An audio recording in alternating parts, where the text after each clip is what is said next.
இங்கே கொஸ்டின் என்னன்னா, ஏஐ வரும்போது உங்களோட ஜாப்ஸை எடுக்குமோ இல்லை எடுக்காதோ, தட்ஸ் நாட் மேட்டர். ஏஐ வரும்போது நீங்கள் அதை அடாப்ட் பண்ணிட்டு ஒர்க் பண்ண ரெடியாக இருப்பீங்களா? இந்த வீடியோ முடியும் போது எந்த ஜாப்ஸ் டேஞ்சரான பொசிஷனில் இருக்குது, எந்த ஸ்கில்ஸ் கற்றுக்கிட்டா இப்போ உங்கள் லைஃப்பை சேவ் பண்ணலாம், எந்தெந்த மிஸ்டேக்ஸ்னால் பண்ணக்கூடாதுன்னு அப்படி சொல்லி எல்லாமே கிளியர் கட்டாக புரியும் உங்களுக்கு. வீடியோவை ஸ்கிப் பண்ணாமல் கண்டினியூ பண்ணுங்கள். நம்ம ஹிஸ்ட்ரியை எடுத்து பார்க்கும்போது ஒரு இன்ட்ரெஸ்டிங்கான பேட்டர்ன் தெரியும். இப்போ மேனுவலான ஒர்க்கர்ஸ் இருக்கும் போது தான் மிஷின்ஸை இன்ட்ரடியூஸ் பண்ணாங்க. ஸ்டார்டிங்கில் ஒர்க்கர்ஸ் பெருசாக கேர் எடுத்துக்கல, இது என்ன பண்ண போகுதுன்னு அப்புறம் ஃப்ரீயாக விட்டாங்க. ஆனால் எண்டிங்கில் மிஷின்ஸ் தான் டாமினேட் பண்ணுச்சு. ஸ்மார்ட் ஃபோன் வந்ததுக்கப்புறம் என்டையர் இண்டஸ்ட்ரியே சேஞ்ச் ஆச்சுல்ல. இன்றைக்கும் ஏஐ வந்திருக்கு. டிஃப்ரென்ஸ் என்னென்னா, இந்த ரிவாலுவேஷன் ப்ரீவியஸ் ரிவாலுவேஷனை ரொம்ப ஃபாஸ்ட்டாகவும் இன்டெலிஜென்ட்டாகவும் இருக்குது. எவ்ரி மந்த்துமே புதுசாக ஏஐ டூல்ஸ், புதுசாக ஆட்டோமேஷன்ஸ், புதுசாக டெக்னாலஜி. இதனால கொஸ்டின் ஏஐ வருமா அப்படின்னு இல்லை, ஏஐ ஆல்ரெடி வந்துருச்சு.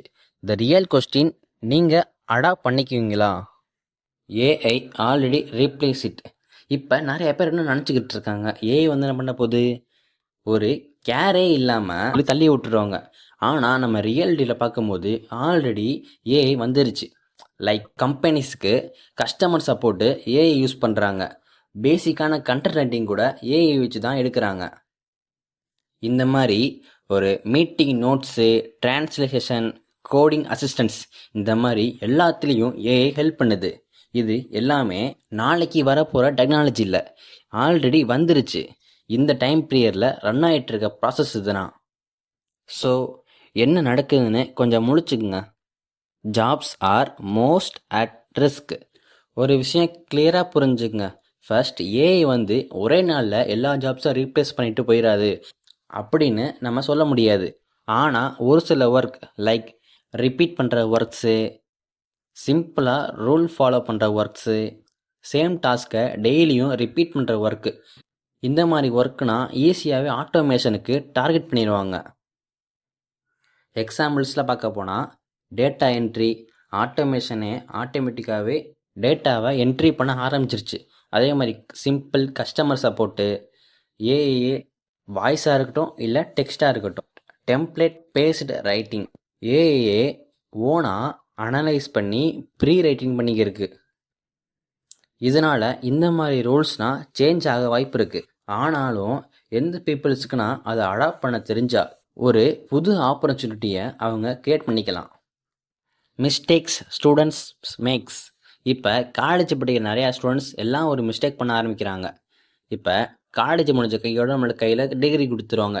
அந்த டிகிரியை மட்டும் வச்சு நம்மளுக்கு ஆட்டோமேட்டிக்காக ஒரு ஜாப் கிடச்சிரும் அப்படின்னு சொல்லி நம்பிக்கிட்டு இருக்காங்க. டிகிரி இங்கே இம்பார்ட்டன்ட் தான், ஆனால் டிகிரி மட்டும் இங்கே போதாது. அதுவே 15 இயர்ஸ் பேக் போயிட்டு கையில் ஒரு டிகிரி இருந்தால் போதும், உங்களுக்கு எந்த கம்பெனி போனாலும் உங்களுக்கு ஜாப் கிடச்சிரும். ஆனால் இப்போ இருக்க டைம் பீரியடில் கம்பெனி கேட்குற question, what problem can you solve? இங்கே மார்க்கை விட ஸ்கில்ஸ் தான் முக்கியம். உனக்கு கிடைக்க போகிற ஜாபாக இருக்கட்டும் இல்லை அதோட சேலரியாக இருக்கட்டும், அது எந்த அளவுக்கு இருக்கணும்னு சொல்லி டிசைட் பண்ணுறதே நீ கற்றுக்கிட்ட அந்த ஸ்கில்ஸ் தான். Skills will matter. இப்போ ஏஐ வந்துருச்சுப்பா, மொத்த ஜாபையும் ரீப்ளேஸ் பண்ணிருச்சு, நம்மளுக்கு ஜாபே கிடைக்காது அப்படின்னு சொன்னால் கூட ஒரு சில ஸ்கில்ஸ் இன்னும் உங்களோட ஃப்யூச்சரை சேவ் பண்ணும். நம்ம ஏஐயோட கம்ப்ளீட் பண்ண தேவையில்லை, நம்ம ஏஐயோட ஒர்க் பண்ண தெரிஞ்சாலே போதும். ஏஐஏ வந்தால் கூட ஒரு சில ஸ்கில்ஸை, லைக் கம்யூனிகேஷன், ஒரு கிளைண்ட்டுக்கும் ஒரு கம்பெனிக்கும் உள்ள கம்யூனிகேஷனாக இருக்கட்டும், ஒரு சீரியஸான சுச்சுவேஷனில் கிரிட்டிக்கல் திங்கிங் பண்ணுறதுக்கு ஒரு ஹியூமன் பர்சனால் மட்டும்தான் முடியும். என்னதான் ஏஐ என்ன ஒர்க் பண்ணாலும் அது அந்தளவுக்கு ஒரு க்ரியேட்டிவிட்டியே இருக்காது. சேல்ஸ் என்னதான் ப்ரொமோஷனும் ஆட்ஸும் மட்டும் போட்டால் கூட சேல்ஸ் ஆகாமக்கிற டவுட்டு தான். அதுக்கு ஒரு ஹியூமன் டச் வேணும். Lastly, problem solving. எல்லா ப்ராப்ளம்ஸுக்கும் நம்ம ChatGPT ஏன்னு சொல்லி போயிட முடியாதுல்ல. ஒரு சில ப்ராப்ளம் நம்ம மட்டும் தான் சால்வ் பண்ண முடியும். இந்த மாதிரி communication, critical thinking, creativity, sales, problem solving, இது மாதிரி நிறையா ஸ்கில்ஸை ஏஐனால் என்ன தான் முட்டி மோதினாலும் அதனால் ஒரு ரீப்ளேஸ் பண்ண முடியாது. What should do? இந்த மாதிரி ஸ்கில்ஸை டெய்லி 1 hour லேர்ன் பண்ண ஆரம்பிங்க. அது ஃபுல்லாக கம்ப்ளீட் பண்ண முடிச்சதுக்கப்புறம் நீங்கள் லேர்ன் பண்ண ஸ்கில்லை வெளியே கொண்டு வர ஒரு ப்ராஜெக்ட் பண்ணி வெளியே கொண்டு வாங்க. அதை வச்சு ஒரு போர்ட்ஃபோலியோவை க்ரியேட் பண்ணிங்க. ஏஐ டூல்ஸ் உங்களுக்கு தெரிஞ்சால் கூட அதை ஃபுல்லாக கற்றுக்குங்க. இப்போ ChatGPTல ஒரு இமேஜை நீங்கள் ஜென்ரேட் பண்ணோம்னா 1 தடவை 2 தடவைன்னு சொல்லி 3ஆவது வாட்டி தான் உங்களுக்கு கரெக்டான ஃபார்மேட்டில் கிடைக்கும்.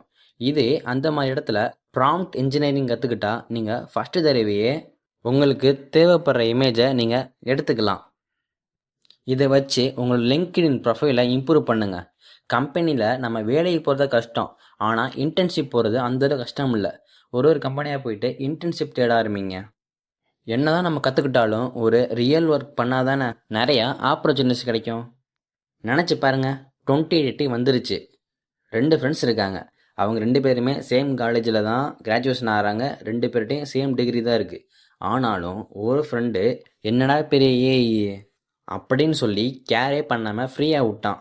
ஆனால் இன்னொரு ஃப்ரெண்டு ஏஐயை கற்றுக்கிட்டான் நல்லா. இதனால ஒருத்தவன் ஆப்பர்ச்சுனிட்டியை லாஸ் பண்ணான், இன்னொருத்தவன் ஆப்பர்ச்சுனிட்டியை க்ரியேட் பண்ணான். டிஃபரன்ஸ் அவன் லேர்ன் பண்ணனால தான். இங்கே உங்களோட ஃப்யூச்சரை டிசைட் பண்ணுறது ஏஐ கிடையாது, டெய்லியும் இம்ப்ரூவ் பண்ணுற உங்கள் டெசிஷன் தான். டெக்னாலஜி எப்போவுமே சேஞ்சஸாக தான் இருக்கும், ஆனால் யார் லேர்ன் பண்ணிகிட்டே இருக்காங்களோ அவங்க தான் ஓவர் ரேட்டாக இருப்பாங்க. உங்களுக்கு தெரிஞ்ச ஃப்ரெண்ட்ஸுக்கு இந்த வீடியோவை ஷேர் பண்ணி விடுங்க. நெக்ஸ்ட்டு 5 இயரில் நீங்கள் லீடு பண்ண ஆசைப்பட்டால் இன்றைக்கி ப்ரிப்பேர் பண்ண ஸ்டார்ட் பண்ணுங்கள். This is theory of growth. இந்த சேனல் திரும்ப உங்கள் கண்ணில் படுமான்னு தெரில, ஸோ சப்ஸ்கிரைப். அடுத்த வீடியோவில் பார்க்கலாம்.